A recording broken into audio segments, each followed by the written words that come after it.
Hello friends, मेरी आज की बुक समरी है अराइज अवेक। इसके ऑथर हैं रश्मि बंसल जी, जो कि already 6 books best selling books की ऑथर हैं ऑन एंटरप्रेन्योरशिप। अगर मैं रश्मि जी की बात करूं तो ये यंग स्टूडेंट्स को गाइड करती हैं, यंग एंटरप्रेन्योर्स को गाइड करती हैं, मोटिवेशनल स्पीकर हैं। इनकी एजुकेशन की बात करूं तो इन्होंने ग्रेजुएशन इकोनॉमिक्स में किया है सोफिया कॉलेज मुंबई से। उसके बाद इन्होंने MBA from IIM Ahmedabad. Arise awake जो बुक है, इसके अंदर इन्होंने हमें 10 जो हैं यंग एंटरप्रेन्योर्स की स्टोरी बताई है। कैसे इन स्टूडेंट्स ने अपना बिजनेस स्टार्ट किया। कुछ ने तो ग्रेजुएशन के दौरान बिजनेस स्टार्ट किया और कुछ स्टूडेंट्स ने जो है इमीडिएटली आफ्टर ग्रेजुएशन को जो है बिजनेस को स्टार्ट किया।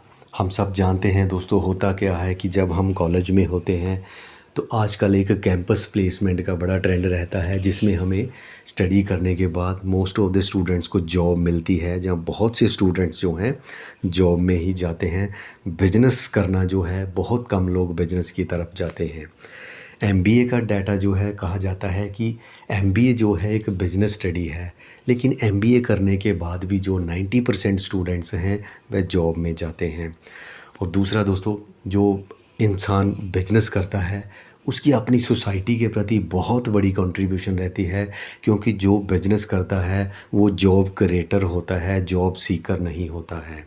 हाँ, अगर हम जॉब क्रिएटर बनते हैं तो हमारी भी अपने देश के प्रति एक बहुत अच्छी कंट्रीब्यूशन होगी। तो आज की वीडियो में हम इन स्टूडेंट्स, इन 10 यंग एंटरप्रेन्योर्स के बारे में जानेंगे कि इनके दिमाग में कैसे आइडियाज़ आया और क्या क्या बिजनेस इन्होंने बिल्ड किए, कौन कौन सी कंपनीज़ के ये आज की डेट में ऑनर हैं।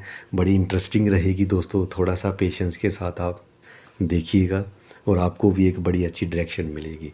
तो आइए जानते हैं। हमारी आज की जो बिजनेस स्टोरी है, ये है 2 यंग लड़कों की। एक का नाम है शशांक और दूसरे का नाम है अभिनव लाल। शशांक की अगर मैं बात करूं तो शशांक जो है born and brought up in Bangalore. इनके जो पेरेंट्स थे वो गवर्नमेंट जॉब में थे, बड़ी जॉइंट फैमिली थी। शशांक कहते हैं किसी को भी कोई बिजनेस का आइडिया नहीं था। शशांक ने जो है नेशनल पब्लिक स्कूल बेंगलोर से +2 की, और वो कहते हैं कि +2 करने के बाद मेरे बहुत से जो दोस्त हैं कई तरह के जो एंट्रेंस एग्ज़ाम होते हैं उसकी तैयारी कर रहे थे।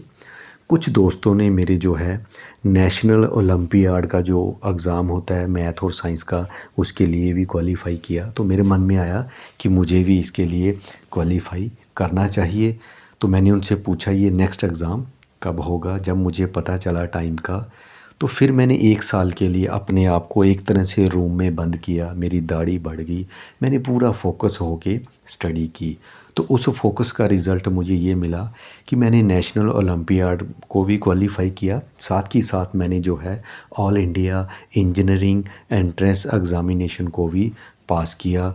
और मैं बड़ा लकी रहा कि मुझे जो है निट के कॉलेज में जो है एडमिशन मिली।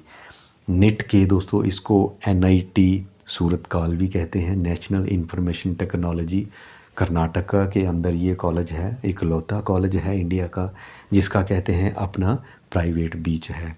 तो इस तरीके से शशांक कहते हैं मेरी निट के अंदर जुलाई 2005 में एंट्री होती है। वहीं पर मेरी जो मुलाकात है अभिनव से होती है। अभिनव जो है बिहार स्टेट से बिलोंग करते थे। फर्दर शशांक हमें बताते हैं कि सितंबर 2006 में मैंने पहली बार एंटरप्रेन्योरशिप, कई लोग इसको दोस्तों एंटरप्रेन्योरशिप भी प्रोनाउंस करते हैं, इस वर्ड के बारे में मैंने सुना। हमारे कॉलेज में एक बार आयुष झुनझुनवाला जी आए, जो US रिटर्न थे, स्टैनफोर्ड यूनिवर्सिटी में उन्होंने स्टडी की हुई थी। तो पहली बार जो है मैंने एंटरप्रेन्योरशिप वर्ड को सुना। तो इस तरीके से मेरा जो है पहला साल निट के में रहा। फिर सेकंड ईयर में जब मैं आया तो मैं एक क्लब का कोऑर्डिनेटर था। साउथ इंडिया में एंटरप्रेन्योरशिप की एक समिट हुई, तो उस समिट में हमें बड़ा अच्छा रिस्पॉन्स मिला। तो पहले 2 साल में कॉलेज के दौरान जो है माइंड एक तरह से पूरी तरह मेकअप हो चुका था कि अपना एक रास्ता बनाना है ज़िंदगी में, कोई बिजनेस करना है। बहुत से माइंड में आइडियाज़ आते थे बट हम उनको कन्वर्ट नहीं कर पा रहे थे, उन आइडियाज़ को प्रैक्टिकल शेप नहीं दे पा रहे थे। माइंड में बड़े सारे थॉट्स आते थे कि कोई वेब बेस्ड कोई बिजनेस करें, बट फाइनली हम उस आइडियाज़ को कन्वर्ट नहीं कर पा रहे थे। फिर जब हम थर्ड ईयर में पहुंचते हैं तो हमारे कुछ सीनियर्स थे जिन्होंने अपने बिजनेस स्टार्ट किए हुए थे। तो मैंने उनके साथ भी जो है उनके बिजनेस को प्रमोट करने के लिए हमने कई बार कॉलेज में पोस्टर वगैरह लगाए। इस तरीके से हम जब वहाँ पे इकट्ठे होते थे तो बड़ी सारी बिजनेस आइडियाज़ की बात करते रहते थे। फिर एक दिन हमने न्यूज़पेपर में पढ़ा कि किसी पर्सन ने बिजनेस स्टार्ट किया और उनको जो है उस स्टार्टअप के लिए $10 मिलियन की फंडिंग हुई। तो इस चीज़ ने हमें बिजनेस के लिए और भी ज़्यादा इनकरेज किया। अब अभिनव और शशांक जो हैं अपने कॉलेज के थर्ड ईयर के एंड में आ चुके थे और उन्होंने डिसाइड किया कि अगर अभी हमने बिजनेस नहीं किया तो फिर हम कभी नहीं कर पाएंगे। ये उनका 10th आइडिया था। इससे पहले 9 आइडियाज़ उनके दिमाग में आ चुके थे बट वह किसी के ऊपर भी काम नहीं कर पाए थे। बट इस बार उन्होंने डिसाइड किया कि हम काम को करेंगे और ये उनका जो आइडिया था वह था दोस्तों डॉक्टर्स के लिए एक सॉफ्टवेयर। उस सॉफ्टवेयर में पेशेंट का सारा रिकॉर्ड रखा जाएगा। पेशेंट को कोई रिमाइंडर भेजना है, कोई मैसेज भेजना है, तो वो सब फीचर उस सॉफ्टवेयर के थे।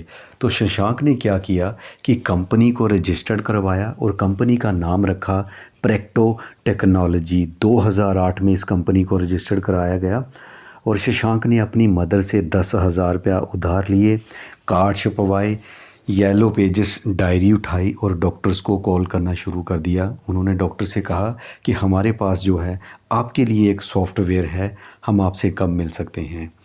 बट फर्दर वो बताते हैं कि हकीकत में हमारे पास कोई भी सॉफ्टवेयर नहीं था, हमारे पास जस्ट एक आइडिया था, कुछ प्रेजेंटेशन की स्लाइड्स थी। फिर शशांक ने डिसाइड किया कि क्यों ना हम कोई इवेंट ऑर्गेनाइज़ करें जिसमें हम डॉक्टर्स को बुलाएं और हम उनको अपने इस आइडियाज़ के बारे में बताएंगे। तो उन्होंने हॉस्पिटल में 25 डॉक्टर्स को बुलाया। उस दौरान जो है जूस और चिप्स का जो खर्चा है उनकी मदर ने बेयर किया।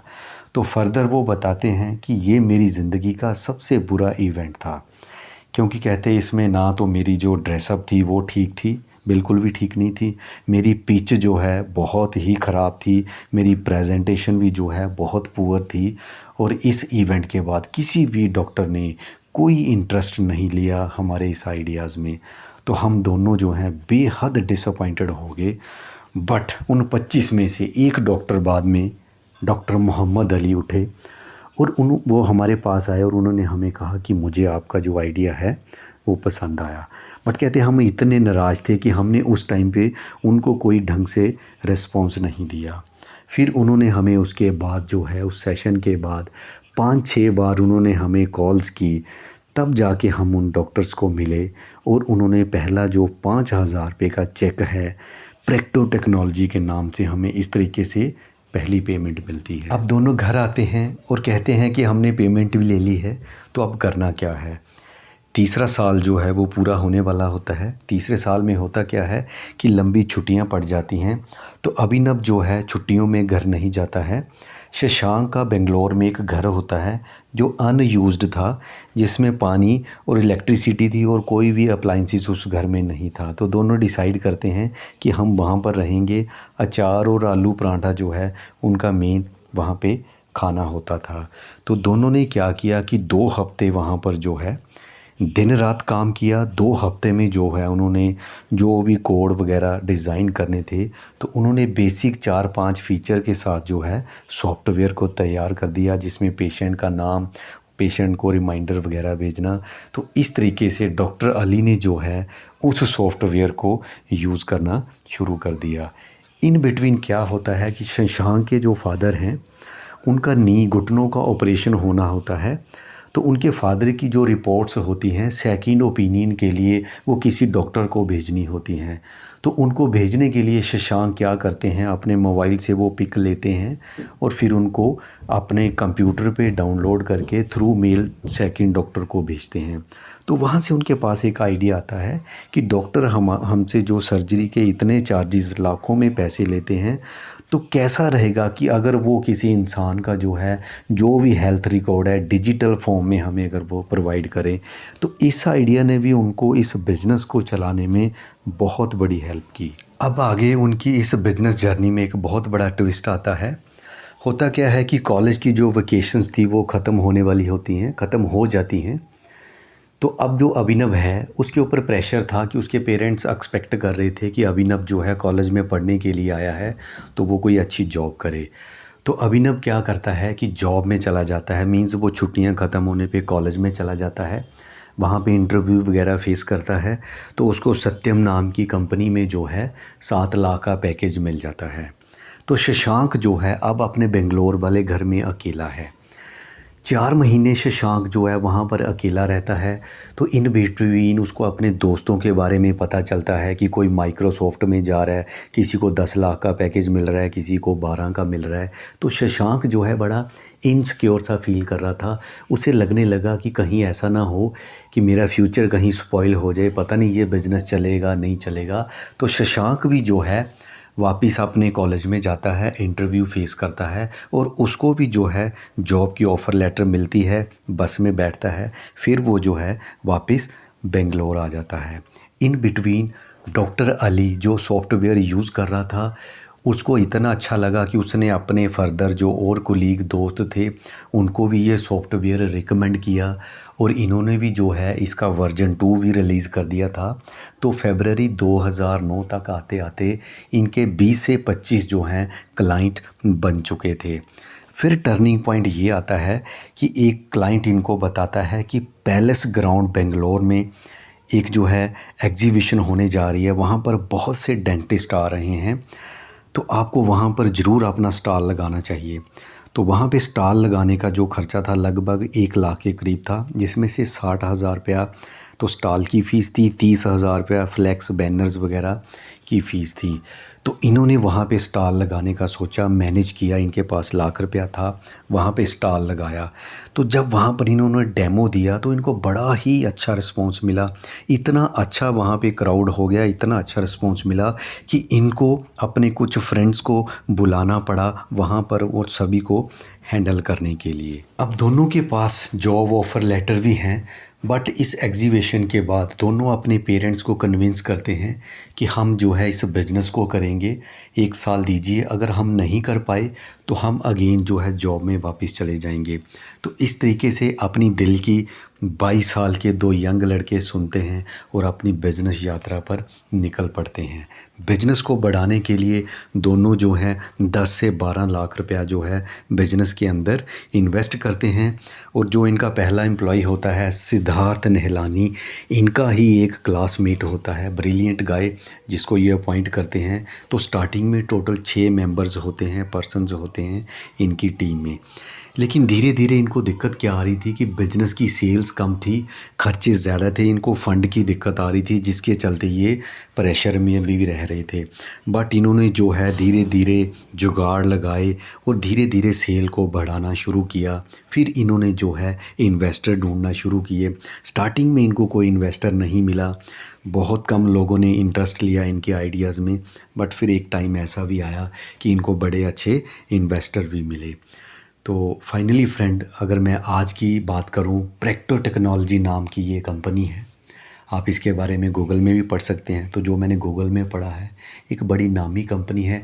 आज 20 कंट्रीज़ में ये चल रही है, ऑपरेशन रन कर रहे हैं अपना, 300 एम्प्लॉयज़ हैं। तो इस तरीके से यात्रा इन्होंने एक आइडिया से कैसे शुरू किया और कैसे इतना बड़ा बिजनेस एम्पायर खड़ा किया। तो फ्रेंड, बड़ा अगर हम सोचें तो हमें भी बड़ा मिल सकता है। इसमें वो कहते हैं कि बिज़नेस स्टार्ट करने के लिए ऐसा नहीं है कि कोई बड़ी हाई एजुकेशन या कोई बड़ी एज छोटी होनी चाहिए। आपके अंदर एक एनर्जी, एक पैशन और एक आइडिया होना चाहिए, तो आप भी बिज़नेस कर सकते हो।